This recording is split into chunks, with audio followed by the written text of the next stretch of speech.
Hello, Rocio. How are you? This is Rocio Nogales, one of our partners in the consortium. I think that Eva know her a little bit.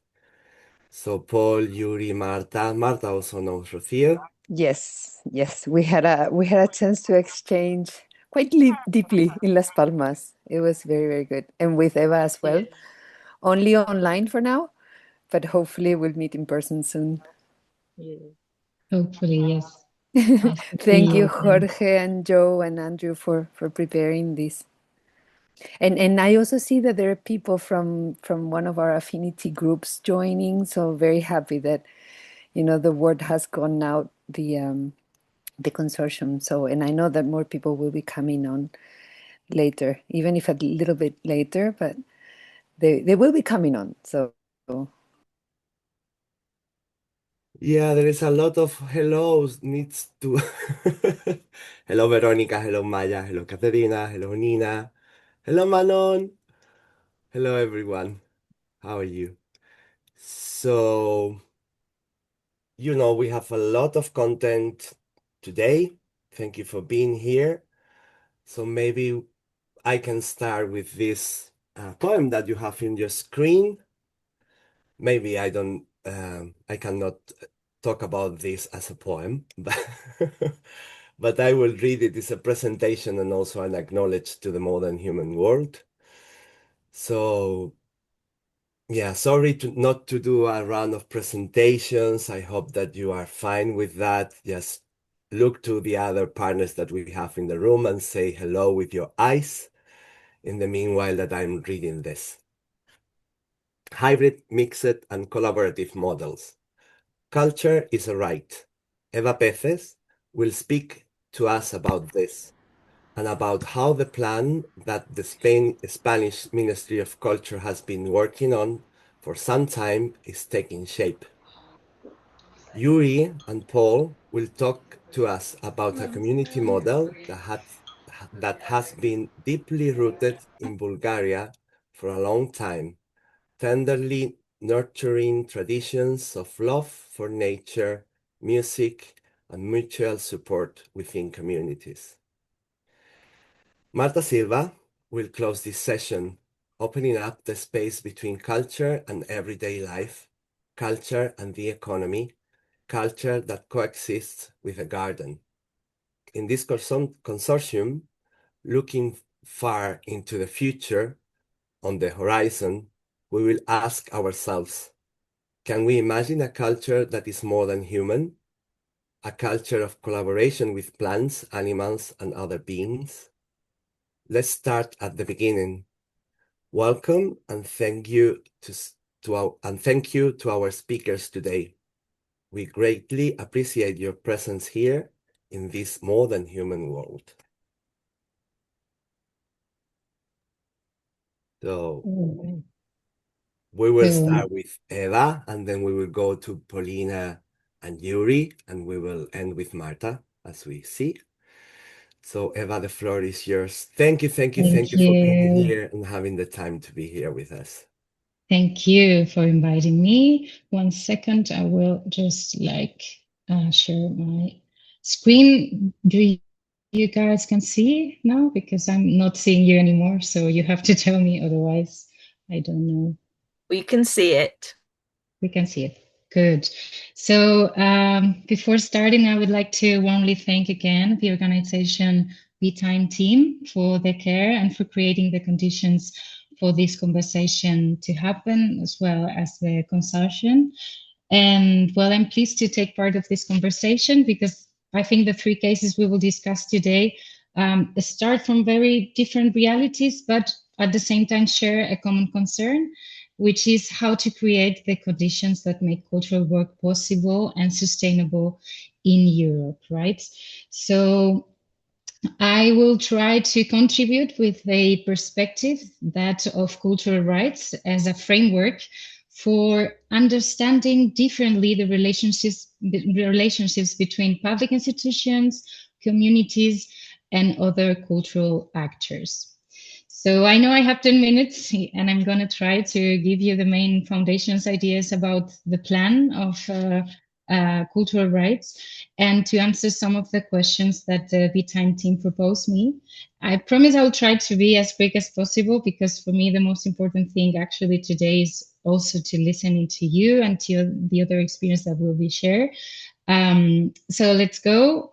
I will start with this beautiful slogan of the plan, El futuro es un acto cultural, which is translated as the future is a cultural act. I bring it up here to begin my presentation, first of all, because I believe it is a very powerful motto, but also because it captures an idea that runs throughout the whole plan, which is that the future is not written, is a collectively built through culture, and culture is the place where the commons are imagined and where the world to come is rehearsed. So the cultural plan was adopted almost 1 year ago by the Spanish Ministry of Culture. But why, right? Well, the Cultural Rights Plan do not propose a formula or a policy model. Rather, it seeks to answer a broader question, which would be, how can public policies guarantee that all people and communities are able to participate fully in cultural life? So the plan represents a significant shift in the way cultural policy was made so far, because traditionally, as you all know, I'm sure, cultural institutions have been conceived primarily as providers of cultural goods and services.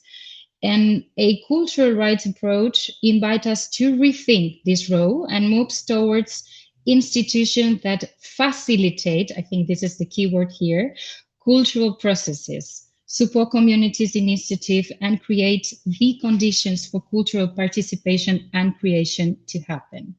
I think this perspective connects very good and directly with the focus of EMCCINNO. So when we discuss hybrid models, public, private, community partnership, or new forms of cultural entrepreneurship, we are not only discussing funding structures or legal frameworks, we are discussing how responsibilities, resources, and decision-making processes are shared across cultural ecosystems. So one of the most important ideas emerging from our work is the understanding of culture as a social infrastructure, right? Culture is not simply a sector of activity. It is an infrastructure that strengthens communities, fosters social cohesion, creates agency, support democratic participation. This is very important in these times, and contributes to territorial development. So the plan has 5 strategic priorities that articulate the whole plan, right? You can see them all here. I don't know why the one is down, but like the one is the first would be these. Well, I'm not going to read it all, but from this perspective, as I said, cultural policies are not about supporting cultural production, but they are also and mostly about enabling the social and democratic conditions that allow culture to flourish. At the same time, we have learned that cultural rights cannot be separated from the question of how cultural work itself is sustained. And this is why the 3rd strategic priority, as you can see here, address the promotion of sustainability and independence of the cultural fabric, the cultural sector. More specifically, some of the measures included here on this third pillar are, for example, advancing at the Artists Institute, which is a framework of labor rights tailored to the realities of cultural work in Spain. Also, another example of measures would be establishing new funding lines on the Ministry of Culture, specifically for professional associations and cultural unions, because we think that the structural precarity on the cultural sector cannot be addressed without a strong collective organization, not just public action. And third, For example, another one is supporting social economy models in the cultural sector. This last measure in particular, I think it's relevant for our discussion today because it stems from a simple but a very important idea, which is that cultural rights depend not only on access and participation, but also on the conditions that enable people to create, produce, and sustain cultural work over time. And this is why the Ministry of Culture, together with the Ministry of Labor and Social Economy, has recently launched the participatory process to elaborate a social economy agenda for culture. This initiative, like concrete, aims to strengthen co-ops, associations, and other forms of social economy organization within the cultural sector. The reason is very simple. Organizational forms matter. We know it, not because there is one ideal model, but because certain governance structures can promote participation, share responsibility, democratic decision making, and a stronger connection between cultural projects and the communities. And that's social economy for sure. And in this sense, one of the questions that we are increasingly asking ourselves with the implementation of the plan is not only what kind of culture we want to support, but also, and most important, what kinds of economies make that culture possible, right? I believe this question resonates strongly with the experience that we will present it today. Whether we are talking about community-rooted cultural institutions, co-ops, structures, or public policies, ultimately, I think we all explore different ways of sustaining cultural ecosystems that are democratic, inclusive, and social indeed. So coming back to the plan, well, you can see this is a plan of in total 146 measures. That's not the most important thing here, but coming back to the implementation process, it would last from 2025 to 2030. And in a short term, it aims to organize and promote immediate actions with the real capacity to strengthen the exercise of cultural rights in Spain. And on a medium long term, it aims to design a roadmap that allowed us for a consolidation of a coherent and sustainable system of cultural rights. Well, here you can see a little bit of our budget, because every public policy should be sustained via budget, otherwise it's not possible. But what I think it's most interesting today, I don't know why this is like changed a lot. Well, it's the methodology, right, of the plan. I think this is the thing that should be particularly highlighted, this methodology and the participatory process that accompanied the drafting of the plan over the course of an entire year. The process began with an initial diagnosis, with brought together more than 200 cultural agents and stakeholders working across 13 thematic groups, very different. It also includes questionnaires, interviews, well, open participation platforms where more than or nearly 1,000 people participate, and numerous meetings with professional associations and other ministries and regional governments actors. All of this was designed to ensure coherence of the plan and a cross-cutting perspective and broad representativeness to the plan.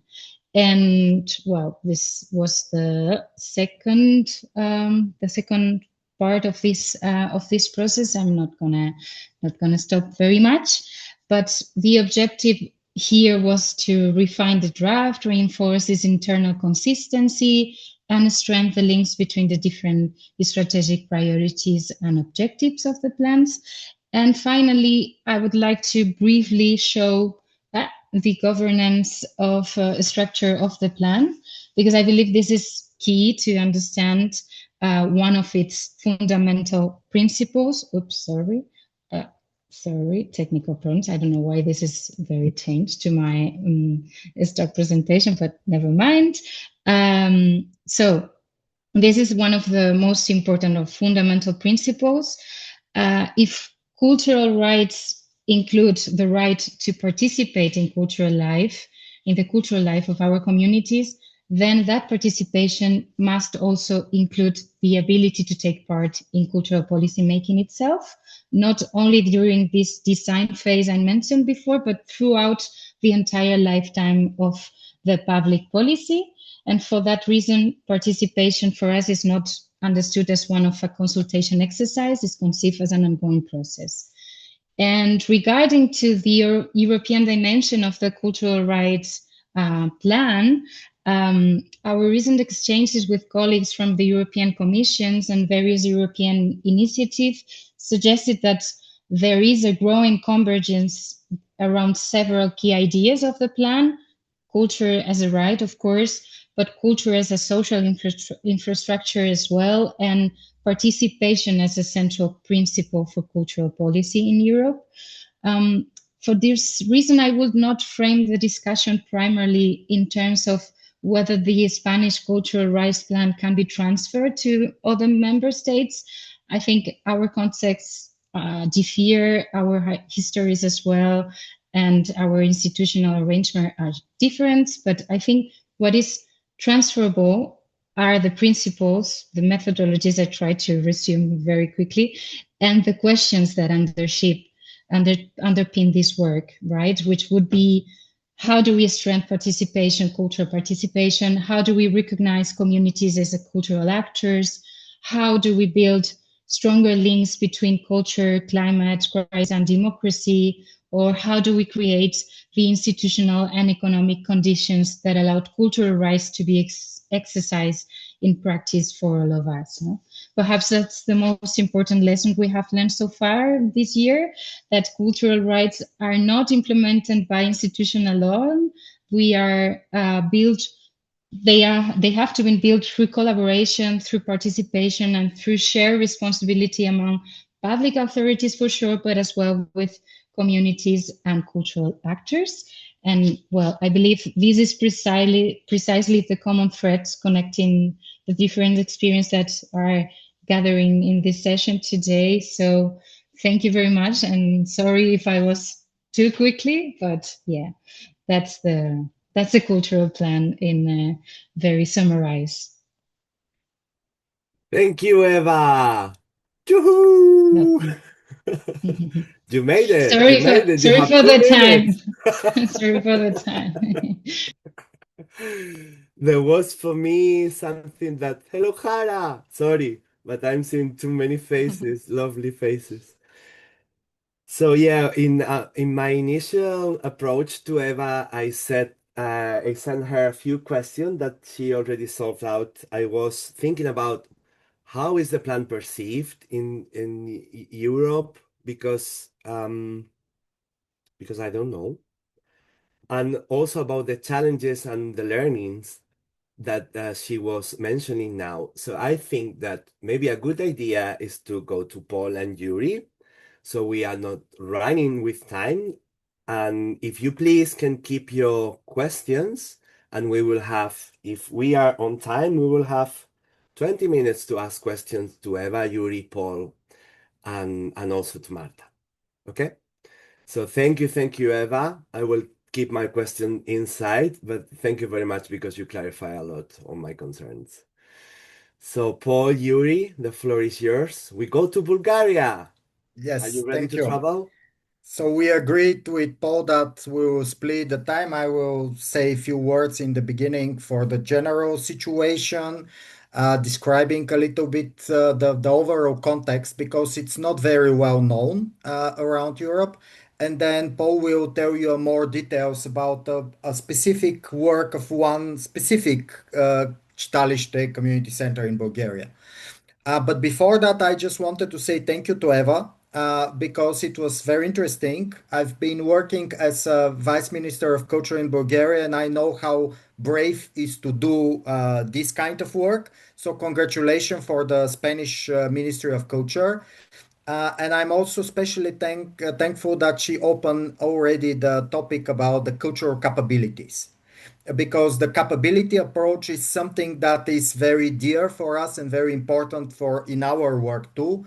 and I highly recommend also for the other colleagues in the call to also to check the Roma Charter developed by François Matarazzo, a researcher which I appreciate a lot.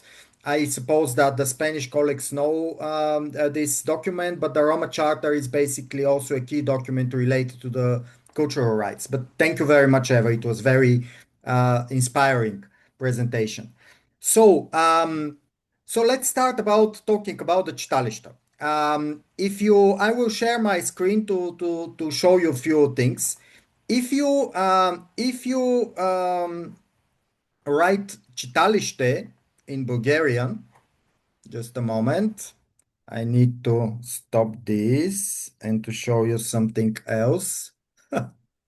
Sorry, just a moment. Don't worry, Yuriy. Okay. So, if you Google Chitalishte in Bulgaria or in any other language, you will see just buildings. Yeah. So the Chitalishte is cultural community center, and of course it's a building, but we will not talk about the buildings now. So you see my screen, right? It's just images of buildings, but it's all about the communities, in fact. So let me show you this is the map of the Bulgarian Chitalishta, and this is the territory of Bulgaria. And there are a few things that it's good for you to know before starting to talk about the hybrid model they're operating in. First, they are old. This year, we celebrate 170 years of the establishment of the first Bulgarian Chitalishte, these cultural community centers. Second, so part of this first thing to say, they were created before the Bulgarian state exists. So in that moment, Bulgaria was part of the Ottoman Empire, but it was built by the citizens. They created together these community centers for education, for culture, for community life. So first, they're old. Second, they're omnipresent. So you can see on the map that basically there is no space without such. And by the way, in the map, just for your information, we have data for address, but also data for the activities of each of these cultural centers. Yeah, there are cultural activities, there are educational activities. They usually have a library too. But again, they're omnipresent. And just to understand how omnipresent they are, the total number is almost 4,000. And the total number of each and every school in Bulgaria is about 2,000. All of the kindergartens are around 2,000. All of the post offices is about 3,000. So these Chitalishta, these cultural community centers, they're more than schools, more than kindergartens, more than post offices, and any other public institution. Third important thing, and by the way, 80% of them are in rural areas. Third important thing, the society trusts them. And this is very important because by legislation, by legal status, they're NGOs, they are non-government organizations. But when you say NGO in Bulgaria, many times it's come with a negative connotation. It was because of the Russian propaganda, it's because of the many other things which says NGOs, they're foreign funded, they're something bad, they're against our identity or whatever or whatever. But nobody consider Chitalishta as foreign agents or something bad. They're something very traditional, very connected with our identity, although they're NGOs. So that's very important element. The third element, the trust in the society. Fourth element, they're sustainable. Why they are sustainable? Because they received funding from the government and because they have buildings from the municipalities. So while talking about the hybrid model, so the hybrid model is work like this. We have a local community-based NGO. So you in a village you need 50 people to establish this community center, and then you have a building provided for free from the municipality, and then you have salary, usually for half person or one person, and maybe sometimes more money from the state. So you have this hybrid combination between NGO, citizens association, which received building from the municipality and funding from the state. And as you are NGO, you can of course be a social enterprise. You can develop any other for-profit activities that you want. So in theory, it's a very, very well taught model. But Jorge asked us to say a few words not only about how it is on theory, but how it works also in practice. And in practice, of course, it's not so ideal. First, uh, because during the communist time, the socialist time, the state embraced them at that period as I said, they were created 170 years ago, but for a period about 50 years they were part of the state, and they somehow forget that they are civil society organizations, and in that period they consider themselves as the people in the municipalities on salary. And now for them and for many of the people working in this Chitalishta, we have people who don't have the capability, their own capability to connect, to be really democratic, to be connected with their communities. And what is happening, that they're capsulating. So some of them forget that they're owned by the community, and they became capsulated. And part of the problem is that the municipality gives building, the state gives funding, but nobody controls, yeah, what is happening in reality. And sometimes it leads to a real lack of activities, yeah, because the state say, well, that this is NGO, it's not my business. The municipality says, but they're independent, it's not our business. And if the community do not exercise control, then it could happen that this Chitalishta becomes dysfunctional. So this is the we see how democracy work only if there is a pressure from the community, and if there is a capability of the cultural community center how to utilize the energy of the community. And then, of course, there is a problem with municipalities or the states who said, but we don't want this to be so independent. We want to control. The mayor want to appoint the chairman, although it's legally not possible, but they find a way to control. And this is part of the problem. And then I said that they're sustainable. And yes, they're sustainable, and this is a big advantage. But what we have to understand that sustainability, it's not necessarily equal to development. Sustainable could mean also stagnation. So I will stop here because my 7 minutes finish. I have still one part which was reply to Jorge question on what have to be done. So I have some final words, but I will leave it for the next part. Maybe one final conclusion from my side. So when we are talking about the hybrid models and about the sustainability, we have two elements, at least in my mind.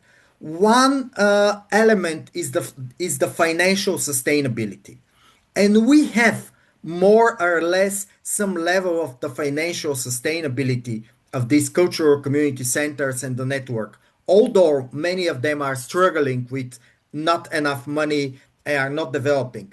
But the second layer, the second element of sustainability is this cultural sustainability, which means that a cultural institution could be sustainable only and if it is well connected with the local communities and the local cultural needs, exactly as it was explained by Eva in the cultural rights plan. So that was my part. Thank you for your patience, and then Paul can enter in more details.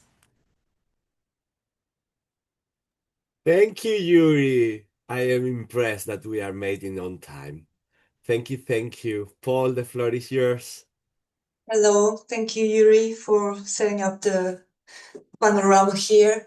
I would just shortly say that, as Jorge mentioned in the beginning, I used to work with in the BTM team in the beginnings, very connected with culture and an ecological approach in social and cultural work in small rural areas in southern Spain. And at some point, I decided to come back to my village and apply this experience and knowledge in here, where I have not been living for more than 20 years.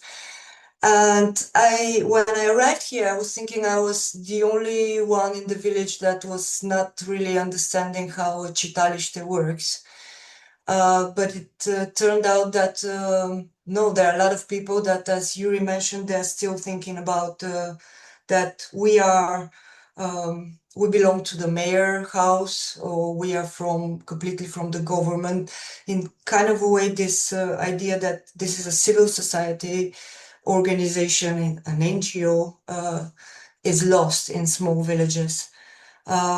I live in a village with 2,000 inhabitants, like 5 kilometers away from the biggest city. And I work here since 4 years ago only, and as the manager of our Chitalishta, which normally, maybe this is interesting because as an organizational model compared to what is an NGO in Spain, for example, or in Bulgaria, the governance of the Chitalishta, it's built in this way, like the board of trustees are the biggest part. The ruler of the Chitalishta is the collective, all the members together. Like, for example, we have 80%. We make one mayor meeting, which has the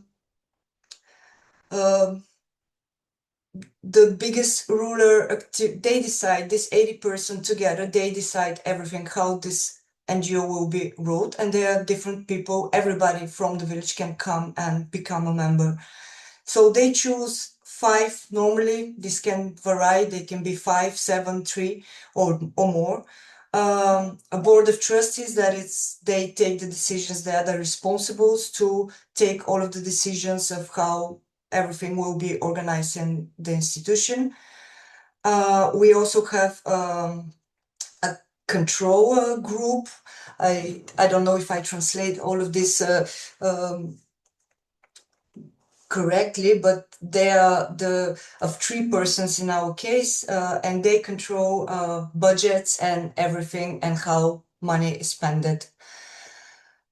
And then we have the person which is on salary, which, as Yuri said, can be half person, 1 person, or 2 in our case. We have a librarian woman and me as a manager of everything, also cleaner and whatever. We have multitasking roles in the villages. Mostly all of the villages are like that, with just 1 person that has 5 roles in the governance. And I don't know, I don't want to talk too much, but I just want to point some of the problems I see.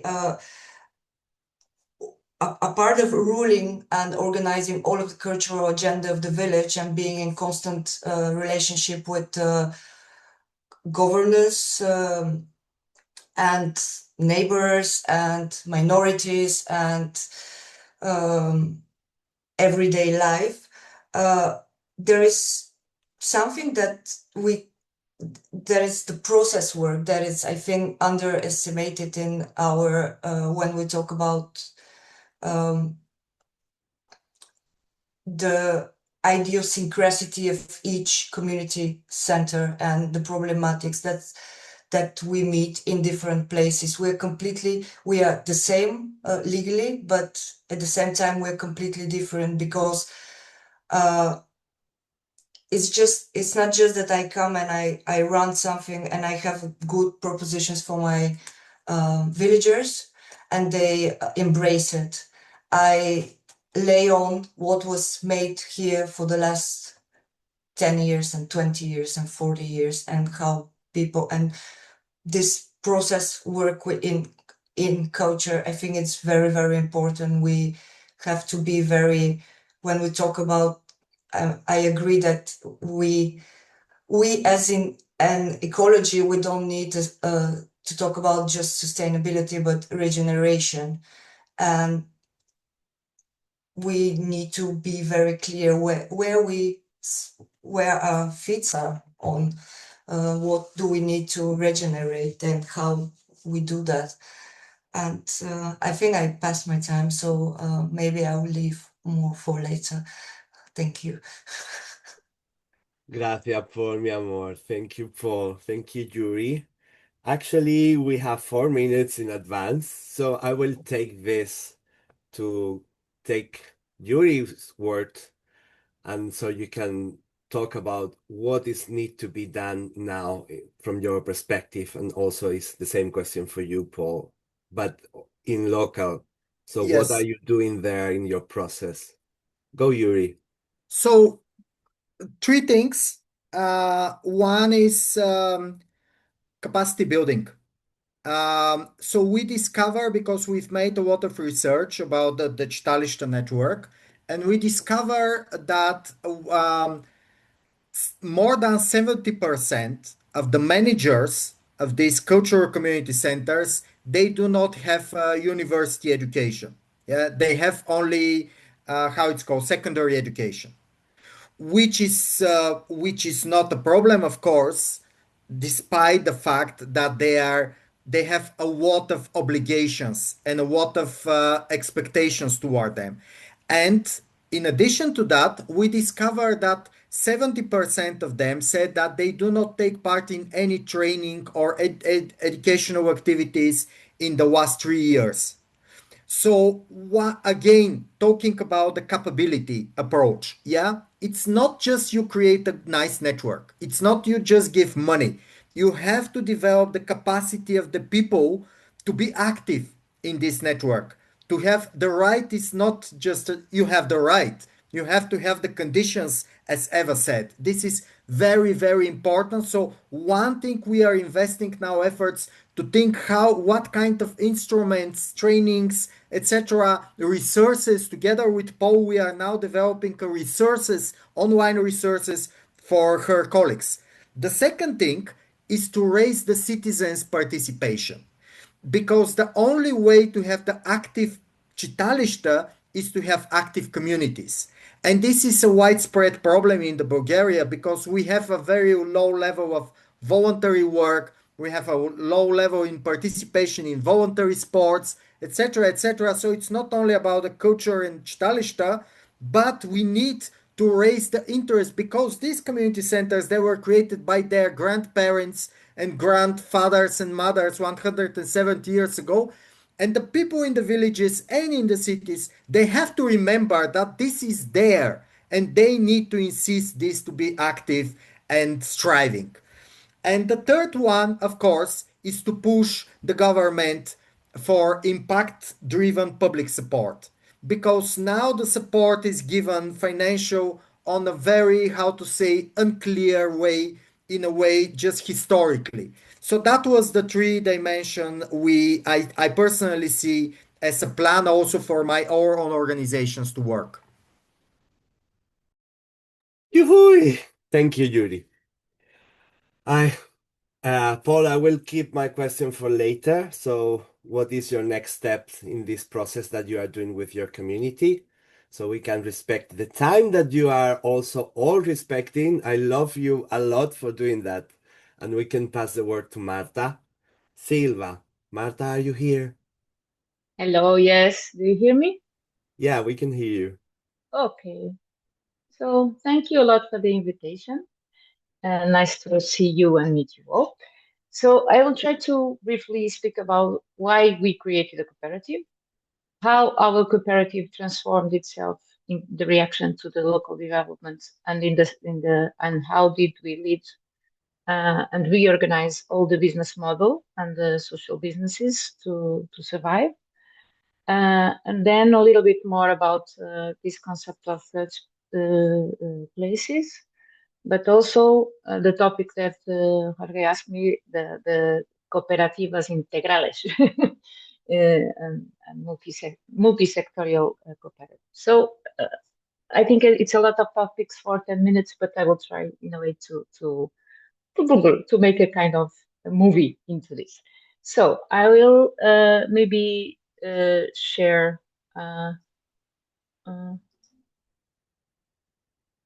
Do you see it?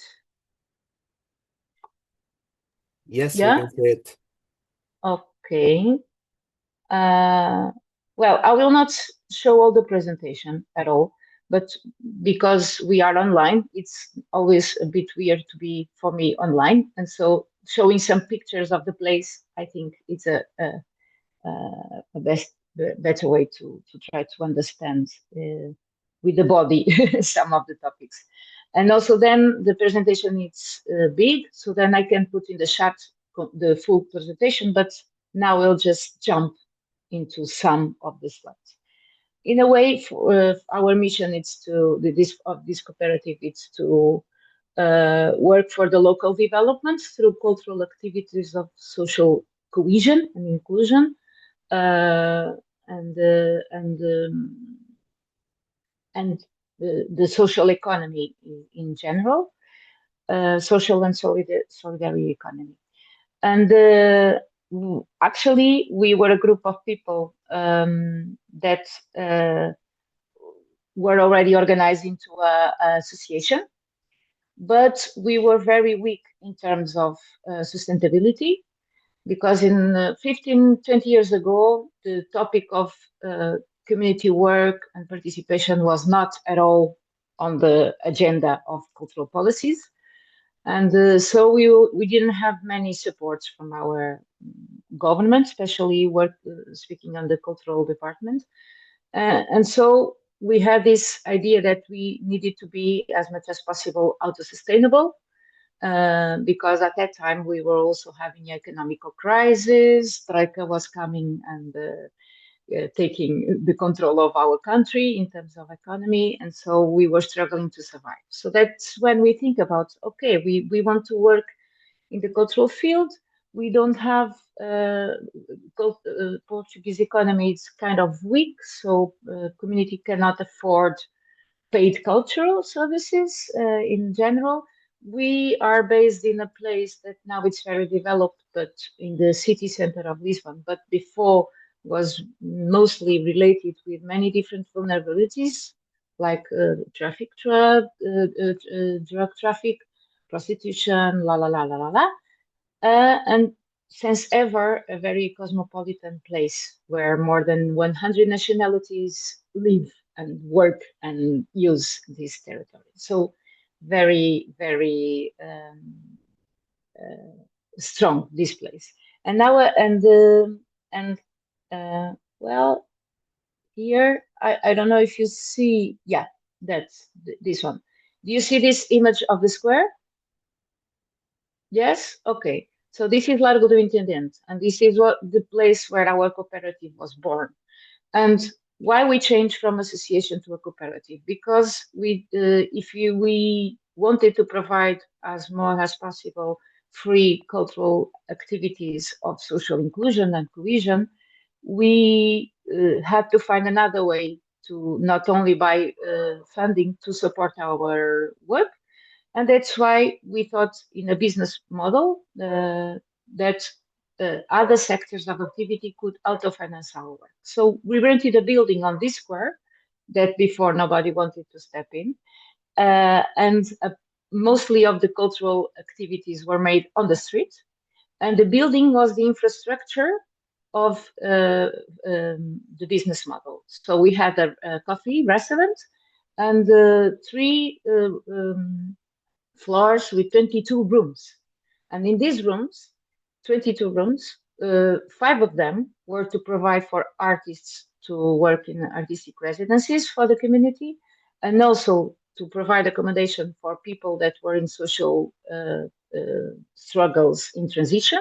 It could be refugees, it could be a person that was in a situation of violence, whatever. So transition accommodation, and 17 of them were for normal tourism. And in that time, Airbnbs and so what was not still a big thing. So we had this business model of people who wanted to visit Lisbon could stay in our place. So they were our mecenas. So instead of putting their money into a private hotel, they were putting their money in a cultural and social cooperative. So they could, in a way, support our work. And so with the cultural activity, we worked a lot on creating a very safe atmosphere in the square that before nobody wanted to jump in. The municipality made a big urban regeneration plan, but only thinking about stones. And we made the plan thinking about community and how to engage community and how to bring the life into a square that to create again a living sala de estar, a living area for people to meet, to cross, to be together, and to especially where people were outside of their little boxes. So the sex worker it's there, the traffic dealer is there, the neighbor is there, the artist is there, the tourist is there, but nobody has a kind of uh, etiqueta, stamp, label, saying who is who, and so you could see everybody together, and you just don't you just don't know who is whom. So it was a very amazing moment of 11 years developing a lot of projects where cultural was related with many topics of the social development, like the right to the city, housing problems, participation and citizenship, sustainability, interculturality, aging, social isolation, la la la la la. But well, and then I will jump to the big crisis. Then speculation came, gentrification came, and us and most of the people didn't have conditions anymore to keep our work because the rent contracts of the buildings were now too much value, and they all came to an end. And so, in the middle of this crisis of finding another place, we had the second crisis called COVID, pandemia, COVID-19, COVID.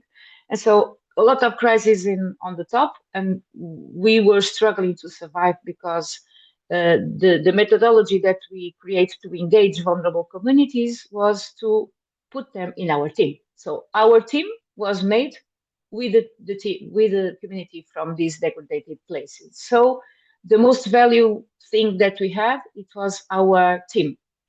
And we had to keep paying their salaries because if we fire people, our project was going to fail its mission.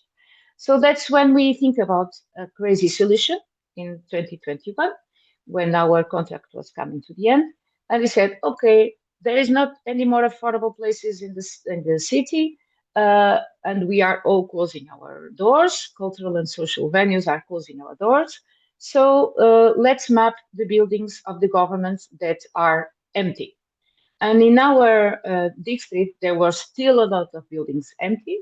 And that's why, I will come a little bit again to that, we jump from Intendant Square with renting a private building into occupying big, huge headquarters that were expected from the government. First, army military place, quartel, we call it quartel, and now Jardins do Bombarda, that is in a former psychiatric hospital. And so this is images of the quartel that you can see it empty and destroyed, waiting for a future, and then the life that we bring into this quartel. And we were there during 3 years, and we knew that this quartel was already going into a new project from the government to create affordable public housing. And they said, okay, if it is for that, we will go away in a moment it's ready for the works. If you are going to privatize, then for sure we will resist and we will not go away. But luckily, the future plan came up, and now it's in works for affordable rent, and that's why we negotiated to pass into another place that now we are since 2 years in a former military, in a former psychiatric hospital. But in this place, in this quartel, we change our scale from being a cooperative with our own activity to be a coordinator of an ecosystem of different projects, because Quartel was big and we made an open call to host other institutions that, like us, were losing their spaces. So we started to be a manager of a place who has 40 projects based there, more than 100 cultural workers. So because there is individual and collective projects, associations, informal movements, individuals, and so on.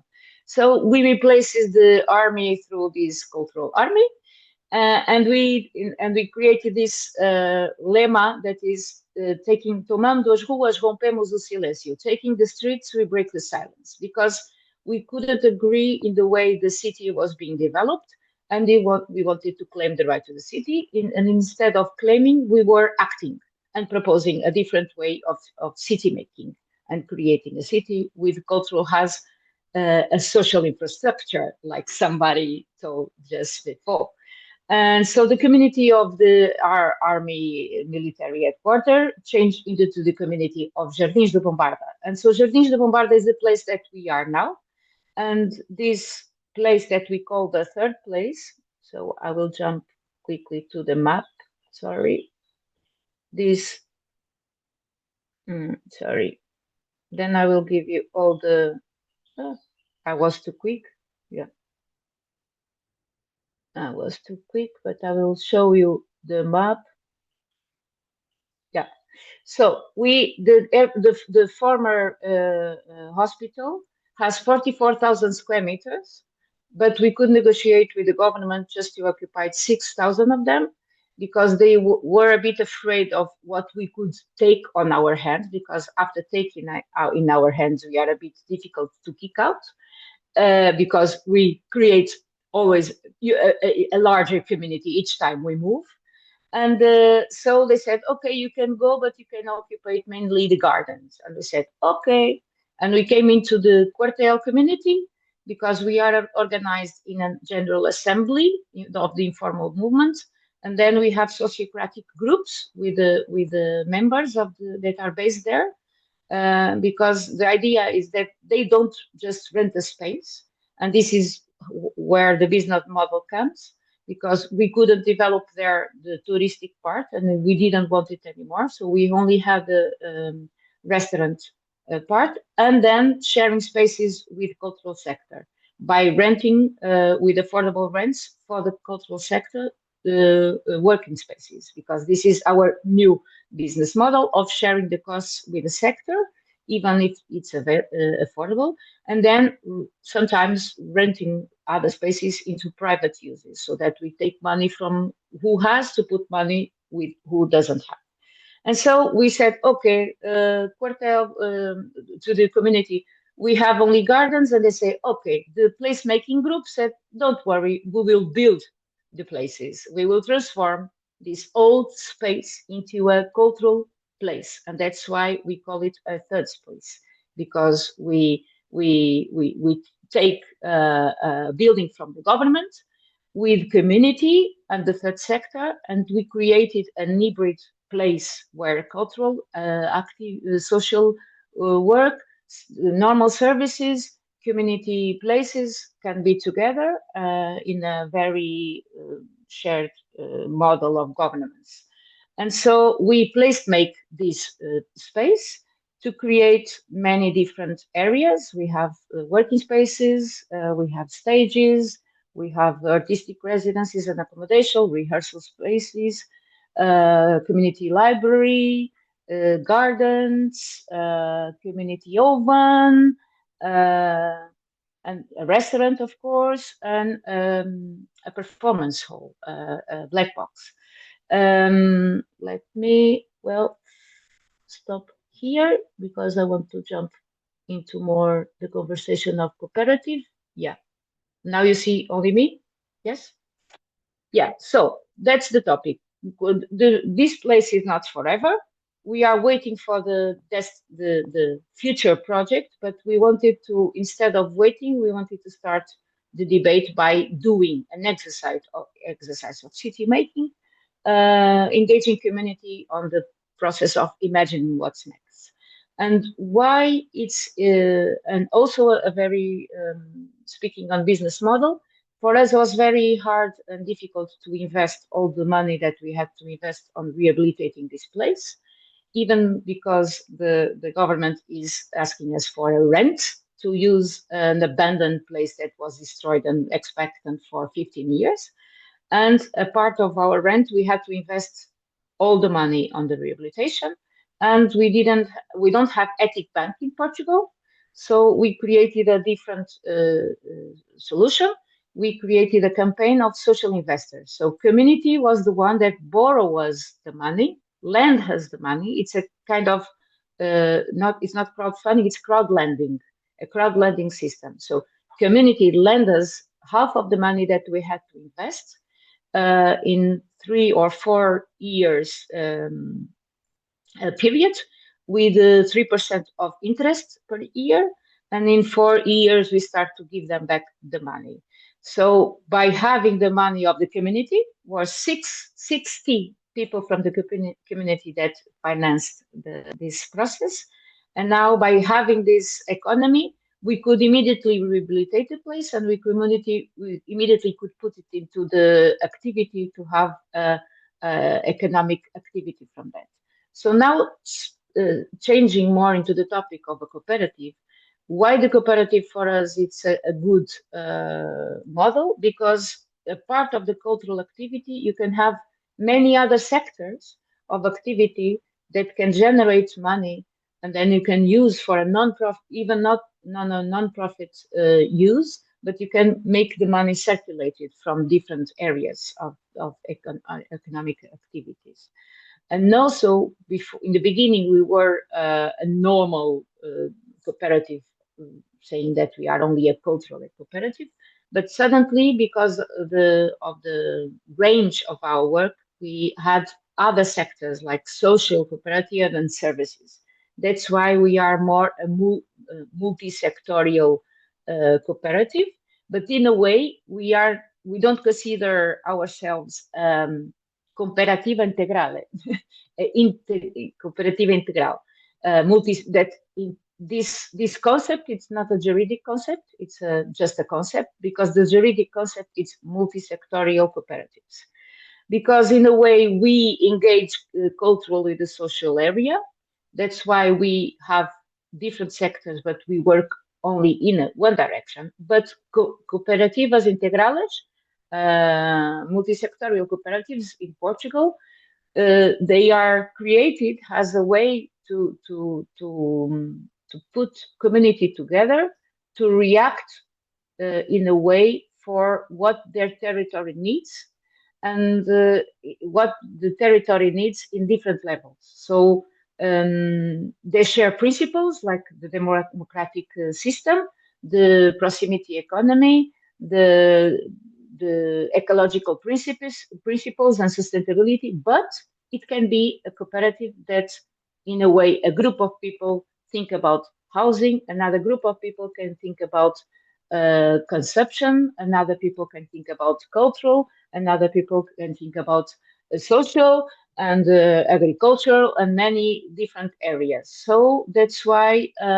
this figure of cooperativa multisectorial, it's a sustainable way to develop communities and the local economy through different sectors. And normally also it's a structure that you can combine this mix between democracy and sociocracy, because you can create different groups that can be involved on developing a specific sector and with independency. So, for example, fiscally speaking, you need to create centros de custos, result. You understand when I know the word, I dance with my hands and I speak in Portuguese. Sorry. So centro de custos, you have to in the same entity with the same fiscal number, you can create different results. I don't know how you say in English, but centro de custos or centro de resultados. That each sector has their own accounts and they can run them separately but they are all belong to the same cooperative in a way. And coming back a little bit again to touch the topic of third places and the relationship between private, public, and third sector, we are trying to claim the idea of a third place because since many years we were seen as an alternative space. You know, this concept in the cultural field that there are the formal traditional venues like theater, museum, and so on. And then there were the venues like us that were doing crazy things on the streets and taking abandoned places. And during a lot of time, we were seen as the alternatives. Like if it was not so, I don't know, in terms of artistic field, so much well seen in a way.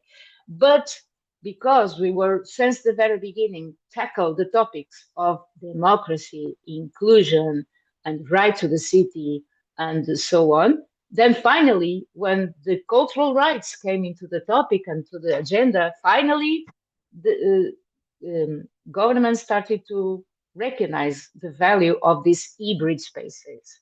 Because in a way, they are not alternative, they are a new way of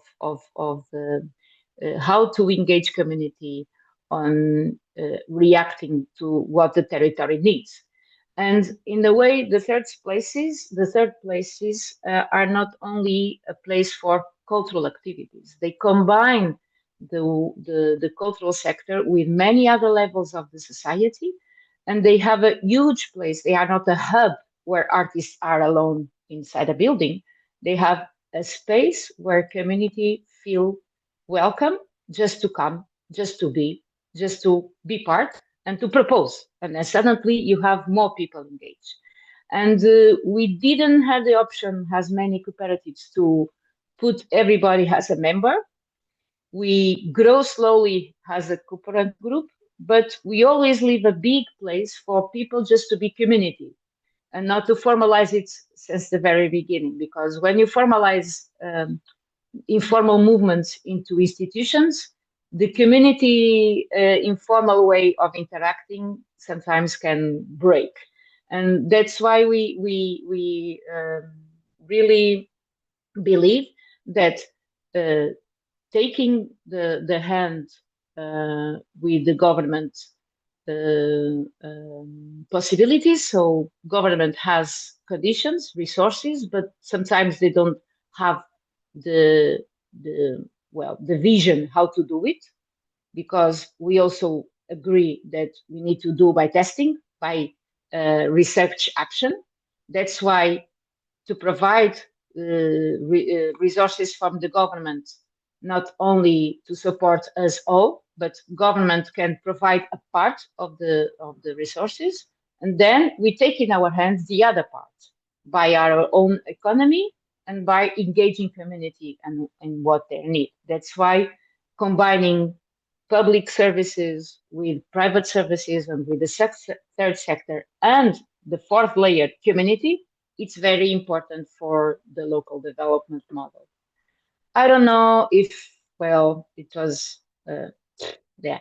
And something that I just wanted to add, because it's related with some of the words that you spoke at the beginning about creating ecosystems, and something that I'm very critic on this word, it's when we want to create sustainable ecosystems, but ecosystems are only sustainable where when you create ethic relationships, and ethic relationships are only ethical when you have the conscience where who is sharing power, who is sharing resources, who is sharing responsibilities, and who is sharing risks. If we are not transparent, on who has this and how we lead with this, we cannot be an ecosystem, sustainable one. We are just repeating the logic of a system. Well, and I close with this. Thank you, Marta. Thank you a lot, Marta. So we extend a little bit our time, but we still have 25 minutes, 24 for questions from everyone. I don't want to take the first word, even though I have a lot of notes here. But maybe someone from the consortium or someone from our guest has something to say or something to ask. First of all, thank you, Marta. Thank you, Eva, Yuri, and Paul for these presentations. And let's start with our spread talk. So, any hands? Can you, yeah. Or just open the mic and go to the floor if you have something, a reaction or some question to make.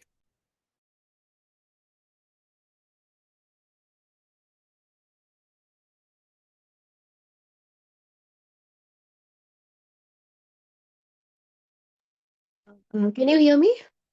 Yeah. Yeah. Hi, I'm Amoga. I'm a master's student from London School of Economics. Thank you for hosting this. It's such an interesting topic. I think one thing that I would like any of the guests or speakers can answer that when community enterprises come up, what are the kind of governance challenges also come up because you want to maintain that informal network within the community, but at the same time, governance can become an issue if community members don't are not interested in the long term. Or so, I just wanted to understand how the governance aspect operates in these kind of setups. Thank you. Anyone want to answer? Marta, Yuri, Paul, Eva? Yeah, the topic I can go. The topic of governance is very important because in a way we are used a lot, especially in the cultural sector, to create a lot of associations and collectives, but then we are not very used to share power and to think about who is in charge now. That must not be forever. And you have a lot of people taking associations and leading associations for a long time. And this is completely contradictory to the topic of having a common social object. So when you have a mission, this mission cannot be individual, it needs to be collective. So then to be fair, you need to create a way that the institution can survive, not only always in the hands of the same people. But we don't have many, we are not used so much of sharing power and creating sharing leaderships.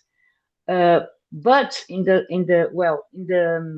last years, we were trying to in a way to create different levels of governance, and we didn't have to choose just one, for example, one methodology of decision making. And during the presentation, I already spoke about in some levels we organize ourselves democratically, like assembly, voting, la la la. Other levels we create sociocracy for different groups to come together and to decide. But we try to put in the head of everybody the idea of transforming and growing. And by transforming and growing, it doesn't mean you have to bring more people into the circle formally. The circle needs to be open to community, keeping them for a long time informal. that's where community can participate, has a community, and not immediately being institutional in an institutional role. So that's why sometimes I speak with other cooperatives that grew very quick in terms of number of members, and we decided to grow very slowly, because if you force the condition of being a member, then the natural movement of being a community-based organized, doesn't work. So this topic of how to be representing an institution, and how to be a member from a collective, and how to be someone representing myself and relating my view with the view of a community, it's a different topic. So everybody that runs an institution know where the individual and the collective stops. That's why we combine a lot how to become from this, and how to not force this movement by keep organizing as much as possible community-based groups that are not formalized, because this is for me the seed where that can guide the mission of the institutionalized groups. I don't know if I answered the question, but well. Definitely a lot of food for thought. Thanks a lot, Martha. Thank you. Any more questions? If not, I will go. I have many, but I don't. Yeah, I have many, but I'll just I let you go. Yeah, you will go. It's okay. We have a hand, we have a Rocio, and we have a Jorge. So let's start with the hand, and then Rocio, and then me. It's okay? Go. Cáceres. Say your Hello. name. So my name is Iris Hugo. I am the general coordinator for Cáceres, who is on the bid to be the capital of culture in 2031. So thank you very much for this space, this opportunity of sharing. I'm very interested in leadership. And Marta, you were talking about this leadership. We are now in this process of building that the community is into the project. Could you, and this is an open question for everyone who is here, could you give me an advice of what not to do? So something work, and therefore we should not repeat it. Sorry, maybe it's a bit personal, but you know. That's a good one. Thank you for that question. Well, well, sorry, can I go? Yeah. Something that I was doing a long time, and then I saw that to transform the leadership of our cooperative, and just by an information, I was the founder and the president of the board during some years, but I'm not anymore. I'm helping other people to take the boat. And also in terms of administration and in terms of working team, also I'm transforming the model of being the general director, how I was, into a co-director group. So now I'm the director is not one; it's a group of 3 people that need to try to collaborate into the direction of the cooperative. And one thing that I realized I made for a long time that didn't help me to create sooner this kind of more shared leadership model was when we had meetings and when we had topics on the table to think and to solve, I was the one giving more solutions and I was the one taking more homework back home. So this is one of the 2 things I was making really bad in a bad way. And suddenly I said, no, I need to start because the topic of being responsible and being accountable, it's a huge topic, responsibility and accountability. So sometimes people feel responsible, but they are not accountable for the things. And how to raise accountability in a group. If you only raise accountability on a group, if the group of people feel that they are part of the solutions and part of the and they take in their hands not only the problem solving, but also having another topic on the table. So that's why I started to organize intersectorial meetings. For example, we have a week meeting where the cleaning lady, the producer, the manager, and speak about what happened last week and what will happen next week. So in this kind of intersectorial meetings, where you don't speak about an area, you speak about what is happening in generally, you start to have people speaking more about cross responsibilities. And this helps also team to understand better the role of each person, because sometimes you have a lot this think about, this person spends a lot of time in the computer, he doesn't do anything. This person spends a lot of time with cleaning the space, he doesn't have problems. So this kind of vision sometimes doesn't bring together a group, doesn't create a collective. It's just a collection of people, not a collective. And so this kind of intersectorial meetings of having topics but not areas are very good to share visions and solutions. And also when I was leading a meeting, instead of giving an answer, I was answering with another question. So, for example, we have a problem, this needs to be solved. And instead of saying, okay, so let's do this and that, and you answer, okay, so how do you all think we can solve this? And this is the completely different way of working with a collective, because the leader normally is seen as someone who has the answer, and it's not. Of course, you can have, but if you always give the answer and you always push the boat with your hands, you don't give space for the others to put their hands on the boat. So you always need to be attentive how to engage others by creating opportunities for them to fulfill. So otherwise, there is no collective. Thank you, Marta. Rocío, thank you for answering on the question. The floor is yours. Thank you, thank you.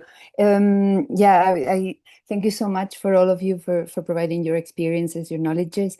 I was just wondering to go back a little bit to a huge challenge, which is actually bringing the non-human into the discussion. I mean, so far, I think that we've been very human-centric. I mean, we've talked about governance, benefits, problems, conflicts among humans. And I was just wondering, and I'm not saying that, we all know how to do it or that we are doing it, but I was just wondering, one, whether you are trying to, involve non-human in any way into your thinking, your governance, your strategies, and whether you think that the cultural rights framework provide a conducive context to do so. So Eva, I think that somehow, Yeah, somehow this is for me. Oops. Well, and also for Marta and Yuriy and Polina. Yeah, so I think it's related to all of us actually. I will be very honest with you here. I don't think this perspective was settled during the process of elaboration of the plan, even though there is some measures, of course, that take more attention to these non-human dimensions of culture, but it was not the way we started thinking about. But maybe it's a very good starting point to discuss in this governance plan, as I said in the beginning, because where the public policies are not useful at all if we are not able to rethink during the process of its lifetime. So very interesting question, Rodrigo. I'll take the question and bring it to our next meeting to maybe start thinking about it more, because as I said, like we had some measures in the plan, but it wasn't at all the conduction line. So yeah. Well, it's really, as you said, I think it's a huge opportunity. We have an opportunity window opening here, and I think it's the right moment. So yeah, I'm convinced that it provides a very good framework, by the way. So the point is that we need to develop it now. Exactly. That's it. Yeah. I want to go with these questions to Paul and Yuri because Me too, yeah. I heard a lot of stories about going to take plants to the mountain as a cultural action and more than that. So Paul, please, and Yuri. Yeah. Yeah, I recently saw the last film of Jean Arthrus Bertrand, the Heritage, I think, the French photographer. We all screen it here in our Chitalishta. And one thing he said that stayed in me resonates very much with your question. He said that it's not that we have it's not that we have a heart for animals, non-human, and another one for humans. Or we have a heart or we don't. It's the same one. We can't split a heart in two. And since I can say that since my experience in big times artist residencies, where we worked a lot with using how honeybee colony is organized and functions. We used their even biology, a way of doing and living as a metaphor into our human society. And in my work, I can say I cannot anymore have a different approach to anything. For me, it's everything, it's one. The way my kids here, with which I work in my job, are going to hunt snakes or killing whatever that moves, or taking care with me when we do cleanups with the trash.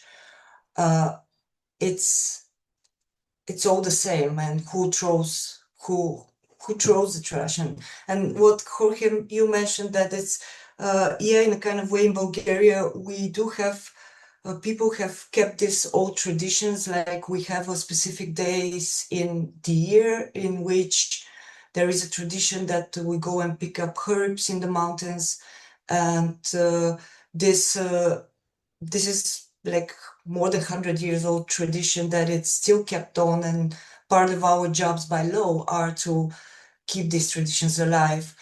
And we do try to, at least I do try to, and I know that I'm not the only one, a lot of people do try to make innovations in keeping these traditions alive, like mixing it with more biology or ethnology, and really creating a holistic way of mixing culture and education together, and also mixing kids with elders and minorities we also have.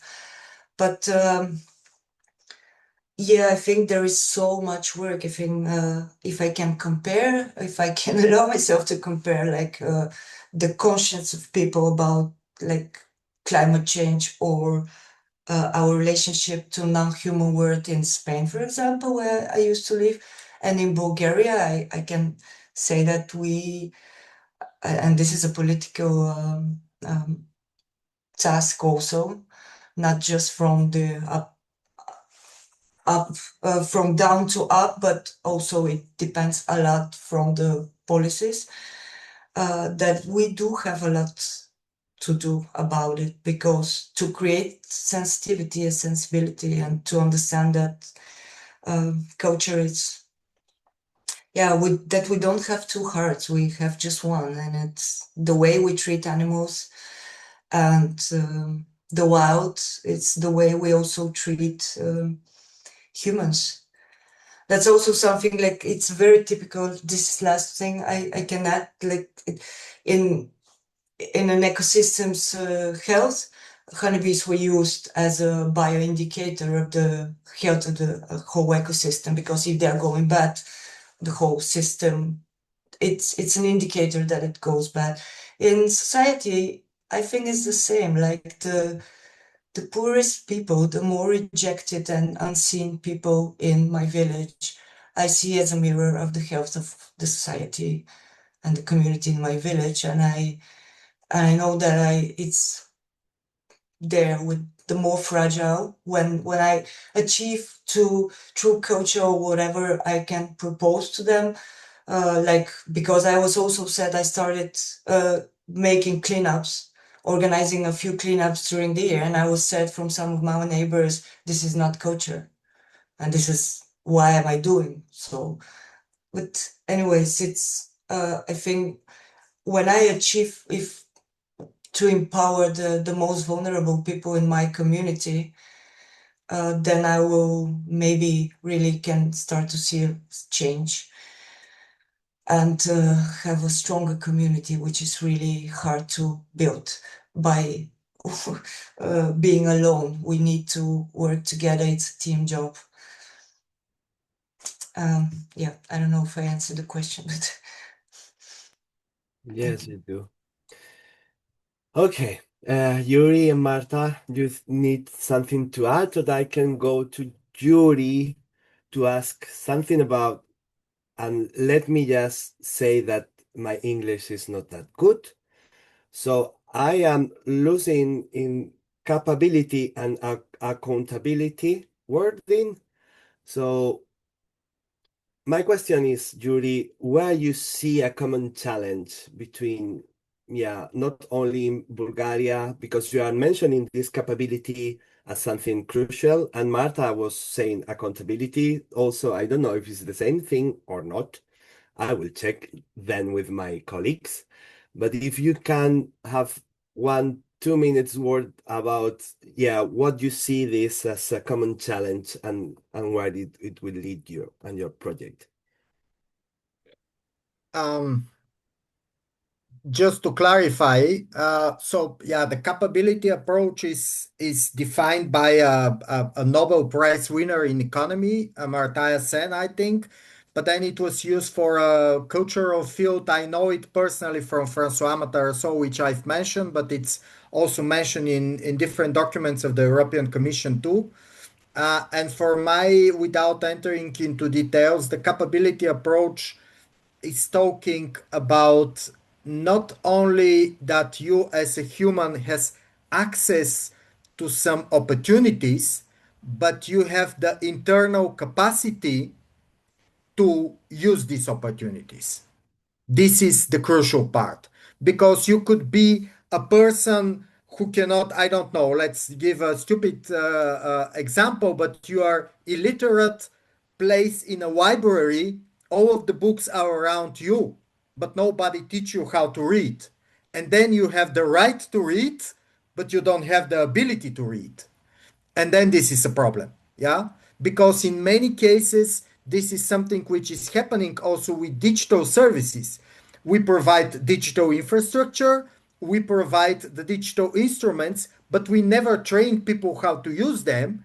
And it's like people who cannot read in the library, yeah, you on theory you gave them access, but in practice they cannot use this access, they cannot use this opportunity. So this is in the core of the capability approach, and it's the same for the cultural field, yeah. And then Francois and other people, they're developing different elements, yeah, how you what you need as a person to be capable to be active in the culture, yeah, not to be just a passive recipient of a cultural goods, but to be active participant in the cultural processes. And this, I think, it's a common challenge. Of course, we need, as Eva said and Marta said, we need to transform our systems and our communities. And I'm very happy about the way the Paul is talking and presenting her work in Bulgaria, because you can see how important it is to have one person in one village who possess this knowledge and intentions, and it's not easy. I know how hard it is for Paul in this village, but I know that she's knowing or unknowingly he's changing the situation in the village, yeah. And from my part, my reason and my role as an organization on a national level is to support such kind of people locally to help them to develop themselves, but to develop their organizations, and through that to develop their communities. That is my understanding. Thank you, Yuri. The time is over, and I'm just keeping in my body how this capability is related with the modern human world. I think that we only have one heart is the best sentence for me in this year, Paul. So thank you. And thank you all for being here. It was really interesting. We will see the consortium in 5 minutes again in this room. But then please open your mic and say thank you to our speakers. Thank you very much from my side. Thank you very Thank much. you. Thank you, you. everybody. Thank you. Thank you. Thank you. We will keep in touch. Thank Yeah. you. Thank you very much. Ciao. Thank you very much. It was My very pleasure. Thank you. enriching. Bye bye. Thank you. Bye bye. Thank you.